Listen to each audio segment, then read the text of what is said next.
Il est 7h06 sur Europe 1. Le salon de l'agriculture à Paris ferme ses portes ce soir et toute cette semaine, la guerre en Ukraine était au cœur des débats, Oui, évidemment. cette 58e édition devait pourtant être placée sous le signe des retrouvailles après une année blanche à cause de la pandémie du Covid.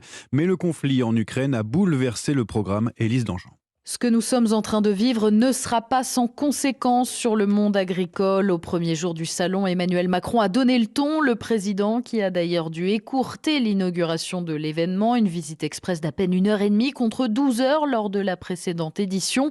Plusieurs candidats à la présidentielle ont eux aussi dû abréger leur déambulation dans les allées du salon. Tant pis pour l'exercice imposé. Et l'Ukraine était sur toutes les lèvres. Valérie Pécresse a notamment réclamé la mise en place d'un bouclier européen pour protéger les agriculteurs. Marine Le Pen a, elle, appelé au retour du quoi qu'il en coûte, ce à quoi le ministre de l'économie a répondu avec la promesse d'un soutien massif au secteur agricole. Et en trame de fond de ce salon, entre pandémie, inflation et tensions géopolitiques, un thème, la souveraineté. Emmanuel Macron a prononcé le mot 11 fois pendant son discours d'ouverture, thème repris abondamment par la filière céréalière, alors que les prix du blé et du maïs ne cessent de flamber depuis le début de la guerre en Ukraine.